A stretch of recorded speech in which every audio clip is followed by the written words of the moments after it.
In this lecture, we'll discuss how we can design a state feedback controller when we have a LTI CISO system where the pair AB is such that the controllability matrix does not have full rank. So essentially, the pair AB is actually uncontrollable. Okay, so consider this LTI system whose state equation is only given. We are not concerned about the output equation as of now. So x dot is equal to ax plus bu, where a and b are constant matrices. X is a n cross 1 vector and u is a single input. So we are seeing a nth order system. The pair AB is uncontrollable, and the controllability matrix corresponding to this pair AB has a rank q.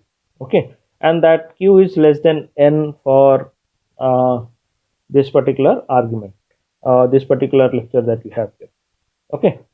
Also, the underlying assumption is that the uncontrollable modes that you have for associated with this system are essentially with negative real part. So the system is said to be stabilizable. We had seen what is stabilizability in one of the previous lectures. Okay. So essentially, if the system is uncontrollable, so you will have some uncontrollable modes or eigenvalues which cannot be shifted through state feedback controller, so that they have negative real part. Okay, so we assume that the system is said to be stabilizable if the uncontrollable modes or the uncontrollable eigenvalues in this case have negative real parts. Okay, so that the controllable modes can actually be adjusted by suitable gain matrix and state feedback controller.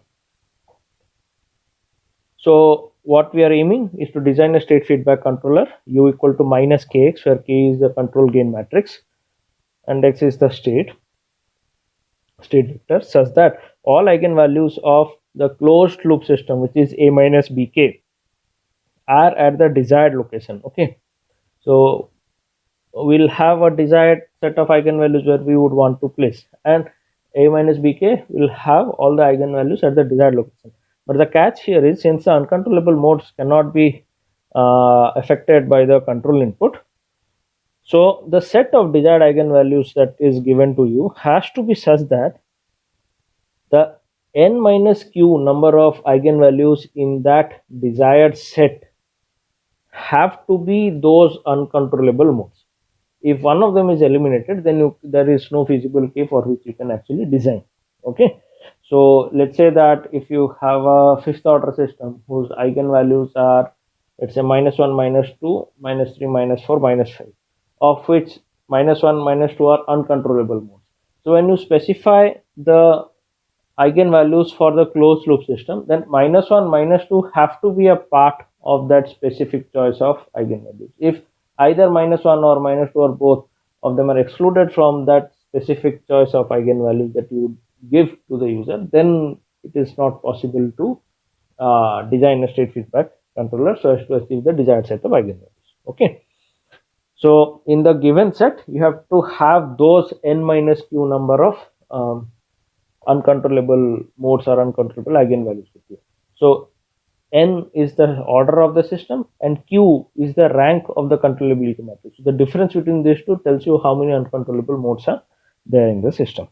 Okay, so what or how will we construct is, we'll first find a state vector representation of this system where the state vector can be partitioned into two parts: the controllable part and the uncontrollable part. So essentially, we are going to do the controllable canonical decomposition.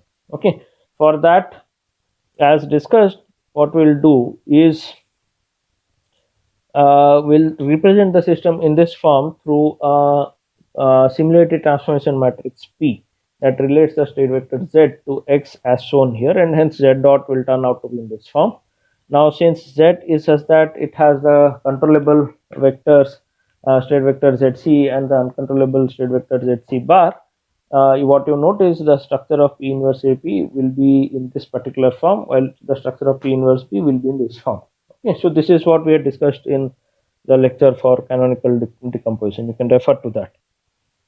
Okay, so this is what we'll get. So we had also seen how we design this particular similarity transform. So essentially we construct the first q columns of the P from the and we take the first q columns of the P from the controllability matrix, and these q columns have to be linearly independent, and the remaining n minus q columns of P are filled up such that P is an invertible matrix. Okay, so once you do this and use this P with Z and X being defined as a relationship between Z equal to P inverse X, once you do this, this is what we actually end up with. Okay, now we want to design a state feedback controller. So what we'll do is we'll do u equal to we want basically u to be set as minus kx, where k is the control gain matrix. Okay, now if you substitute for k, substitute for x in terms of z, what you essentially have is minus kpz. So this minus kp is some control gain matrix that you would see in when you are using the state representation using the state vector z.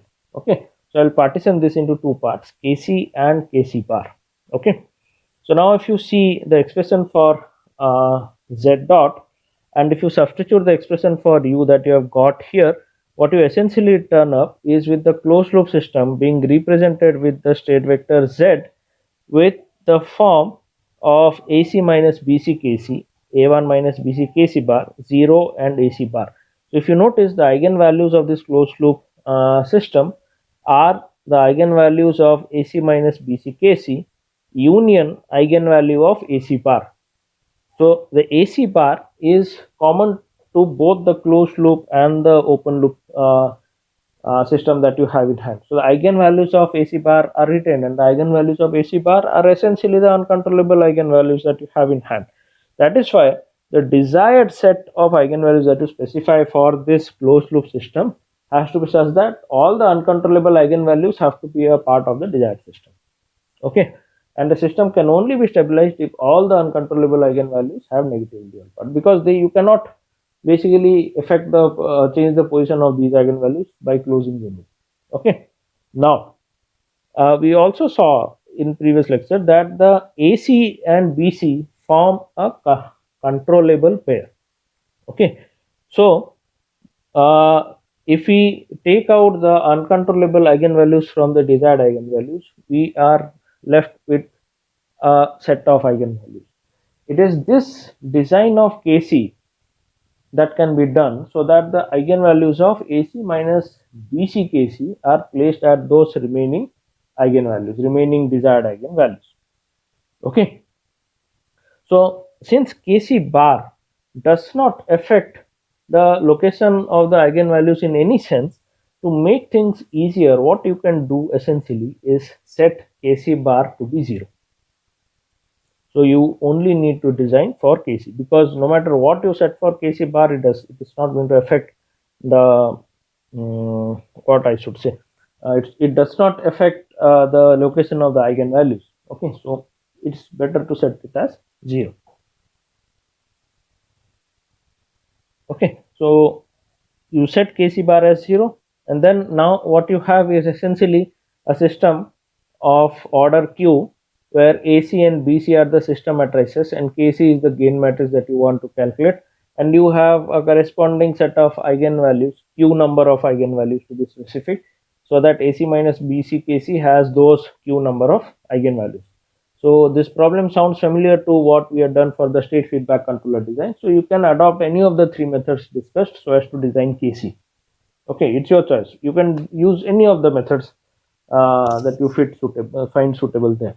Once you come up with KC, you need to find the control gain matrix in the original state space representation in terms of the vector x. So if you notice, the KC bar matrix was nothing but KP. So the original K can be calculated as KC and KC bar being set as 0 multiplied by P inverse. So this gives you the gain matrix that you have to use along with the state vector x so as to complete your closed loop system and get the eigenvalues at their desired location. Okay, so when a system is uncontrollable and if the controllability matrix has a rank Q, then it means we can only change the location of Q number of controllable modes. The remaining n minus Q uncontrollable modes cannot be changed. Okay, So that is why it is necessary. I mean, that is why you always have to check whether the system is controllable or not. And if it is controllable, well and good. If it is not controllable, then you have to check whether the given set of eigenvalues are such that all the uncontrollable modes have been included or not. So how do you identify whether which eigenvalue is controllable and which eigenvalue is not controllable? One way to, of course, do it is, once you identify the system is uncontrollable, you perform the canonical decomposition. Once you do that, calculate the eigenvalues of AC bar. It is those eigenvalues which are uncontrollable and hence have to be a part of the desired eigenvalues that you have in hand. Okay, so we'll take up an example and see how this design can be done. So if you notice, this is a system where the eigenvalue -2 repeats thrice and there are two Jordan blocks associated with it, and the B matrix is of the form 0 1 0. So we are considering a LTI SISO system, single input single output system. The objective here is to find a gain matrix K such that the eigenvalues of A minus Bk are at -1, -2 and -3. Okay. So before we proceed, what we do is we check the controllability. So we find the controllability matrix, and if we check the rank is actually 2, which tells me that the pair AB is uncontrollable. Okay, and since the rank is one short, that means that there is one uncontrollable mode in the system. Okay, so AB is a uncontrollable pair. Now another way to identify which mode is controllable, which mode is not, is to use the PBH test, because PBH test involves checking the rank for individual eigenvalues. In this case, I mean in this example, there is only one eigenvalue -2. So if we do the PBH test and check the rank turns out to be 2. Now the rank turning out to be 2 with the repetition of -2 being thrice indicates that one eigenvalue, so there are three eigenvalues, all of them lying at -2. So it means one of the eigenvalue -2 is actually uncontrollable from this particular triplet in this example. Okay, so now because -2 is the uncontrollable eigenvalue and only one -2 is uncontrollable, the remaining -2 can be moved wherever you want.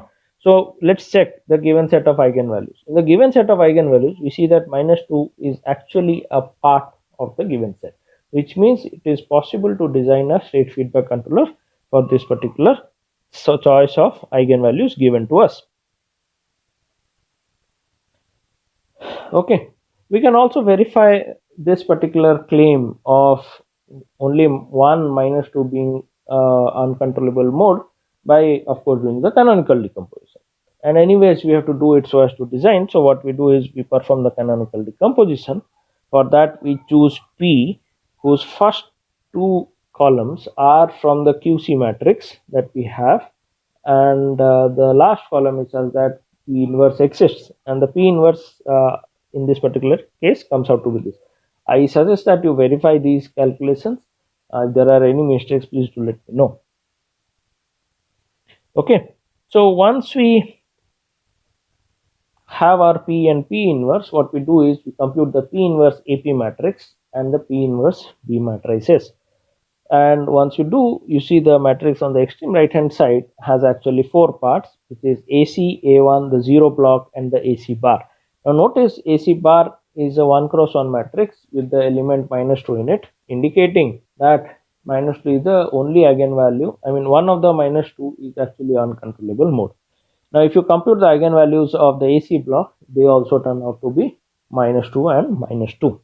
In P inverse B, we have it in the form 1 0 0, but we have only one the rank is 2, so it means the size of BC has to be Q cross 1, which is in this case 2 cross 1. Okay, so this is what we have. So this is the bifurcation that we have. So from on previous discussion, we have AC and BC to be a controllable pair. Okay, so you can check that if you want. So it turns out that the controllability matrix associated with AC and BC is actually a full rank, So we can go ahead with the design of the KC so as to place the eigenvalues at -1 and -3, because -2 is already there. Okay, so this is the representation that we have. The state vector is in the form of P inverse X. We have U equal to minus Kx, which is, we want to put it in terms of minus Kc 0 into Z. So I want to find the K so that K into P is minus Kc 0. Now Kc bar has been set to 0 in this particular case. Okay, so now we find minus Kc such that AC minus BKc's eigenvalues are at -1 and -3. And if you compute through any of the methods that has any of the three methods that has been discussed with you, you find that Kc in this case turns out to be 0 and -1. And if we find Kp, or if we find K for the implementation using the state vector X, then K is nothing but 0, -1, 0, where this last 0 is because of Kc bar being set to 0 multiplied by P inverse, and this gives me that K is equal to -1, 0, 0. What I suggest you is use this K and compute the eigenvalues of A minus Bk and see whether they are at -1, -2 and -3 or not. Okay, so this is one example through which it is demonstrated that how one can actually come up with a state feedback controller so as to place the controllable eigenvalues wherever desired, while the uncontrollable eigenvalues cannot be displaced from the current location. So we'll actually stop here. Thank you.